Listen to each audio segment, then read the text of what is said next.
You're listening to Simply the Best Sports Take, the best podcast breaking down the best stuff in sports with host Sean Bingham. His takes are so good, he dropped the mic, but then you wouldn't be able to hear him, and that would suck. Welcome into STB Sports Take, Simply the Best Sports Podcast. I am your host, Sean Bingham. It is a fine Wednesday. What is today? Wednesday, January 8th. Welcome into the podcast. We are on iTunes. We're on Apple Podcasts. We are on Google Podcasts. We are on Spotify. And we are on SoundCloud. And we will likely soon be on YouTube. Again, still kind of figuring that out. So, per usual, please share the podcast. Follow me on Twitter at Sean Bingham. Follow the Instagram at STB Sports Take. And I've got a packed podcast for you today. A lot of fun stuff. A lot of fun quotes to go over from various athletes and coaches and former athletes about really controversial kind of fun topics. And I'm very excited to dive into it. But I do feel the need really quickly to talk about some of the hires in the National Football League. And two big ones. Obviously, we talked about Mike McCarthy. Mike McCarthy is the head coach of the Dallas Cowboys. I told you that I thought that was a good hire. It's not a great one. I'd give it like a B+ grade.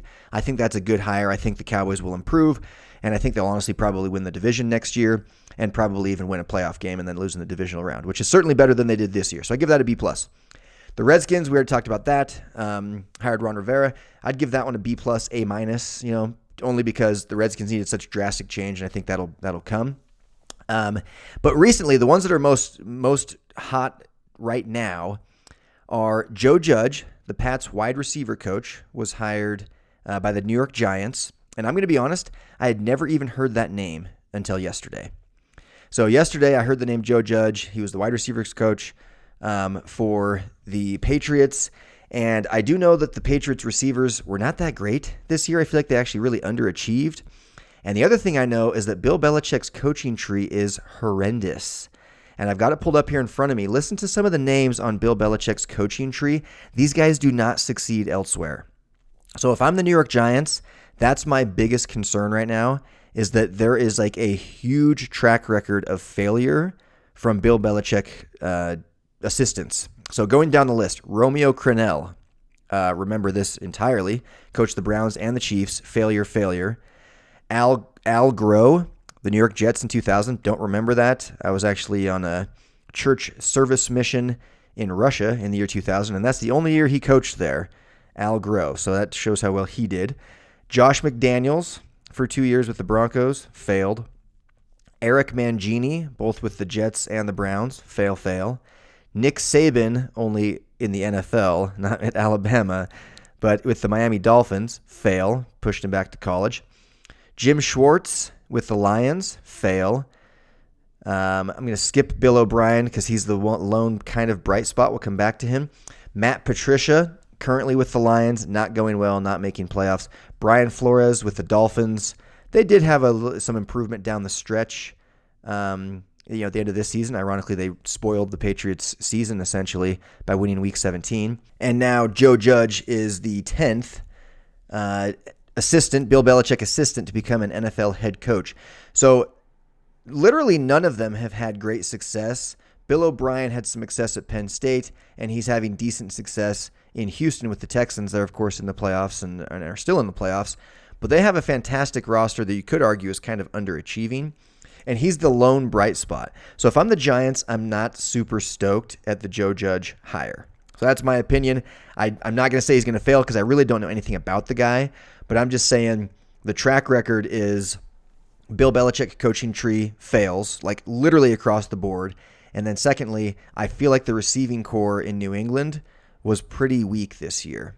In fact, I would argue, and we're going to get into this more, but if Brady had more help, I think the Patriots are a far better team than they performed down the stretch. Brady just doesn't have any help. So anyway, so that's my take on the Joe Judge hire in New York. The other big hire is Matt Rule. He is currently, now he's currently the Panthers coach, but he was the Baylor head coach. So he's another guy coming from the college, or he's coming from the college to the pros. And he signed a 7-year, $60 million deal with the Panthers with the potential to get up to $70 million. So that's an outrageous number. And I don't know much about this guy either, I know he was Big 12 Coach of the Year. He was AP Coach of the Year. That's a big deal. He's kind of seems to have become America's coaching sweetheart. He was talked about an awful lot. But I looked up what the teams were doing. So he's about 500 as a head coach at the college level. He's like 47-43 or something like that. But I looked up what he did each year at each of his schools, Temple and Baylor. They did get better. So his first year at Temple, they were 2-10. Which is horrendous, then 6-6, then 10-4, then 10-3. So each year got a little bit better. Baylor, his first year, he was 1-11, then 7-6, then this year 11-3. So again, constant improvement. What's interesting though is I looked up what those teams were doing before he got there, and in both cases, Temple was better the year before he got there than they were his first year there, and then Baylor as well. Baylor was 7-6 the year before he got there. They were 1-11 his first year, so they had a 6-game decline his first year at Baylor. But it seems to me, just looking off of record only, that he kind of tears things down and rebuilds. It's like he plans in advance, this next year is going to suck, and I'm going to build it back up. And he does have a track record of really sucky, average, good. So he went 2-10, 6-6, 10-4, 10-3. So again, constant improvement. And then with Baylor, the last 3 seasons, 1-11, 7-6, 11-3. So increased by 6 games, increased by 4 games. So you can't fault them for. To me, that's a better hire than Joe Judge. It's a high risk, high reward type hire, I think, with Matt Rule. And I think like a Mike McCarthy is a really safe one. He's been an NFL head coach for many years. He's won a Super Bowl. Like he's a proven. You kind of know what you're getting with Mike McCarthy. With some of these guys, I think everyone's kind of looking for the next, Shanahan or all the ex-Redskins guys, right? The next Shanahan or the next Sean McVay.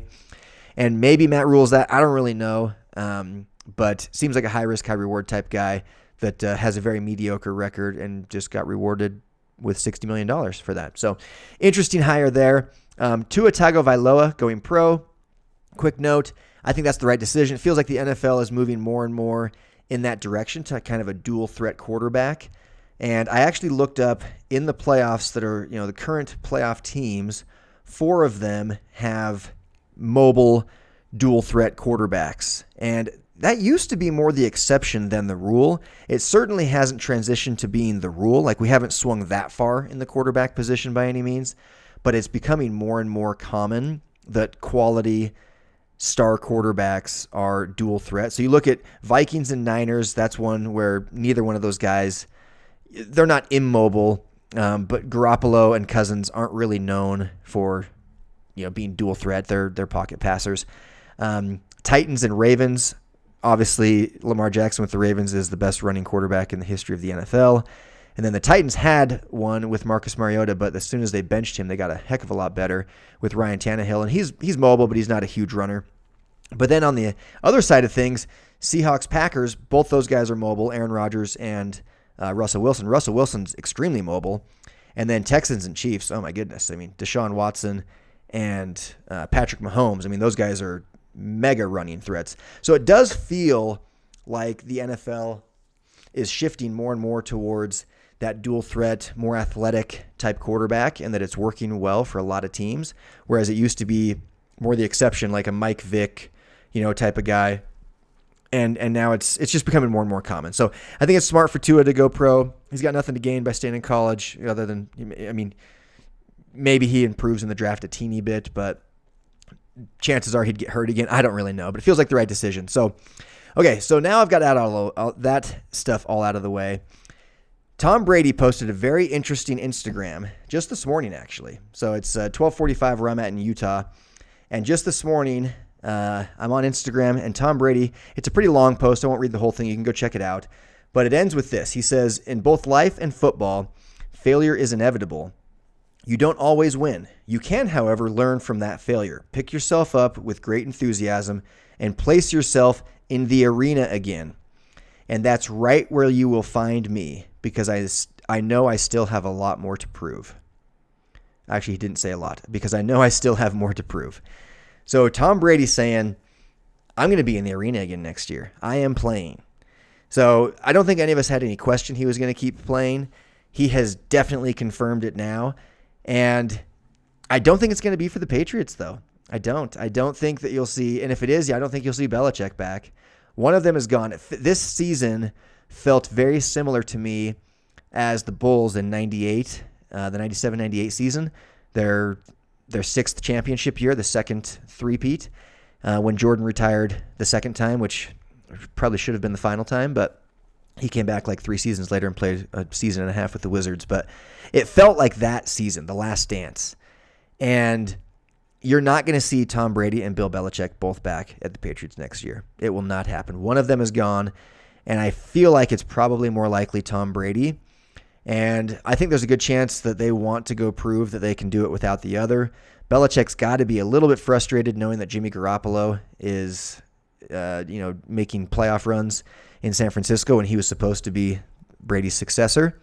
So it'll be very interesting to see what these guys do. I do think Brady has a lot left in the tank.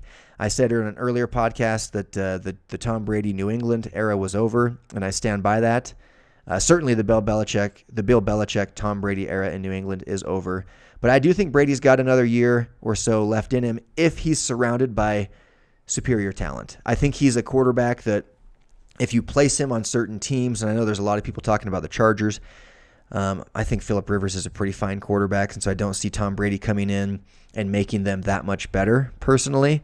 But if you surround him with a team similar to like Peyton Manning had in Denver, where he's got great talent on both sides of the ball, and he can go in there and just by sheer intelligence and experience and competitiveness alone, he can will them to victory. Because Tom Brady doesn't have the physical capabilities anymore to get things done like he used to. But I do think he's good enough to win another championship if surrounded the right way. So nothing surprising by the Patriots this year, though. Like, we're really surprised. You look at who they played, and the writing was on the wall. They were only beating bad teams, and they lost every game they played against a quality opponent throughout the entire season. So for them to lose to the Titans is not a surprise.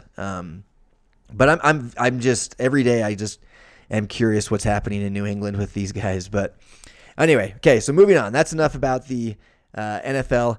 Have a few very interesting quotes that were made about different players in the NBA. So we're moving now to basketball.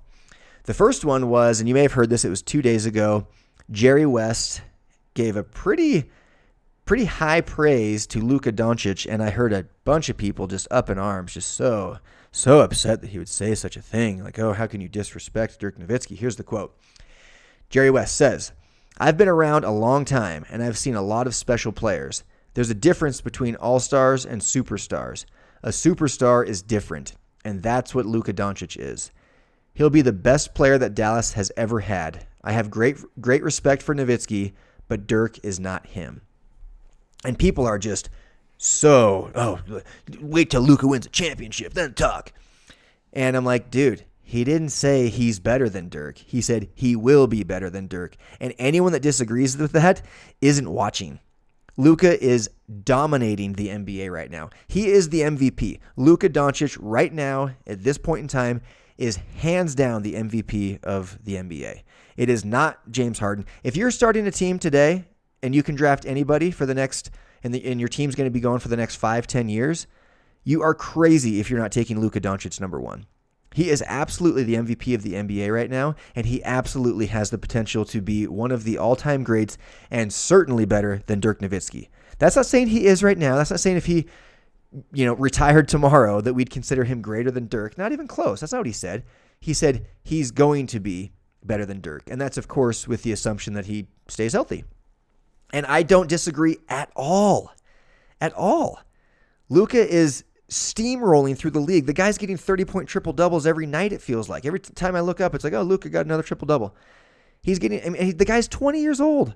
He's 20 years old and getting 30-point triple-doubles and turning a team that couldn't win into they're going to make the playoffs in the Western Conference in his second season.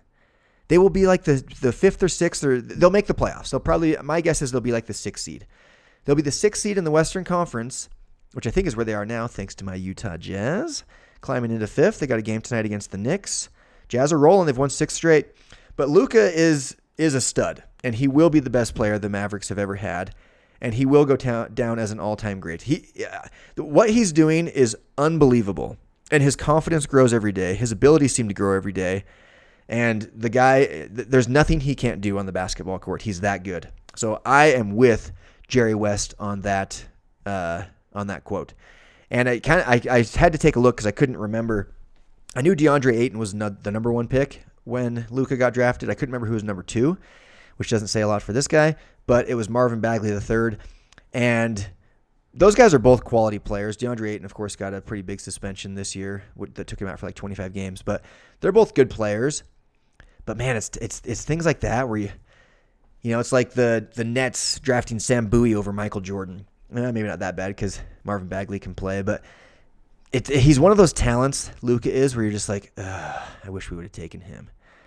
He's that much better than his peers. He's that much better. It's not even close. Like, you look back at that draft class, it's not even close. Trae Young would probably be second, but he's not. What Trae Young's doing, he's putting up the big numbers, very similar to Luka actually, but it's not translating to wins. And there's a huge difference. Like, don't kid yourselves. There is a huge difference between guys that can put up numbers that lead to wins and guys that can just put up numbers. Huge difference, especially when it comes to basketball. And Luka is a guy that does both. He leads you to wins while putting up the superstar numbers. The guy's unbelievable. Okay, the next quote that I want to talk about. Shaquille O'Neal was asked if he thought, and this is such a hypothetical, but it's kind of fun, if he thought that he and Kobe could beat Anthony Davis and LeBron in 2-on-2. When I first saw the quote, I didn't realize it was 2-on-2, and I was like, oh, this is really interesting. But 2-on-2 makes it, so it's just a completely different story. And I don't know who would win in that game, but Shaq said he was absolutely certain, no question. And that's who Shaq is, he's kind of like that. But I'm curious what you guys think. Could Shaq and Kobe beat Anthony Davis and LeBron? I think if you take Shaq and Kobe in their prime, which is probably how Shaq is thinking, versus LeBron and AD right now, who are pretty much in their prime. LeBron's not, especially defensively, which we're going to get into that next. I do think Shaq and Kobe win. Shaq in his prime was the most dominant player I've ever watched. Like, he was absolutely unguardable. Literally, like, unguardable. The guy was 300 pounds, 7'1", but he was agile. He was so agile and athletic. Imagine putting another 30 pounds of muscle on Anthony Davis. That's the kind of thing that we were looking at, 50 pounds of muscle. I don't even know. That's who Shaquille O'Neal was in his prime. And Kobe's a fierce competitor. I think I would take Shaq and Kobe to win a 2-on-2 game over Anthony Davis and LeBron. If it's Anthony Davis and LeBron right now, if you could somehow go back and have it be LeBron from 2012 or something and Anthony Davis right now versus Shaq and Kobe, I might change my vote. But if you're taking what I think was in Shaq's mind of Shaq and Kobe like at their three-peat peak versus Anthony Davis and LeBron right now, meaning in other words, when all 4 players were Lakers, I think that's kind of the comparison, right? Who do you take? I think I would take Shaq and Kobe. I think I would in 2-on-2 anyway. Okay. The next quote, which I mentioned briefly because of LeBron's defensive woes the last few seasons. Not really woes, but he's slacking off. He's saving his energy, and I'm actually okay with it because he's getting old. He does so much offensively that I think it's okay to save your energy defensively a little bit. But Kawhi, and this just came out today, Kawhi Leonard supposedly said on Christmas Day, told some other players, tell LeBron to stop being so scared to guard me. Tell LeBron to stop being scared to guard me. Are you kidding me? If Kawhi said that, that is freaking baller. That is so sick if Kawhi really did say that. It's tough to confirm, I feel like that kind of thing wouldn't just be made up, by a player. I feel like there's reports out there from multiple sources now saying, no, that was said. Like, Kawhi said that. I'm curious why it's coming out 2 weeks later. But if Kawhi really said, tell LeBron to stop being scared to guard me, oh my gosh, how much cooler does that make this LA rivalry, Clippers and Lakers? I am so excited for these playoffs. I really, really hope those two teams meet. And aside from wanting the Jazz to win it all, I would love it if it was in the Western Conference Finals, because that is absolutely a rivalry that we're going to see for the rest of this season, next season and probably even a third season. I think we're going to see Clippers and Lakers battling it out for LA supremacy and quite possibly for Western Conference and even NBA supremacy. So that is all the time I have for today. You guys are awesome. Please share the podcast. I am out. Peace. Thanks for hanging with Simply the Best Sports Take. Don't forget to subscribe to this podcast and check out stbsportstake.com. Simply the best in sports. 'Cause we are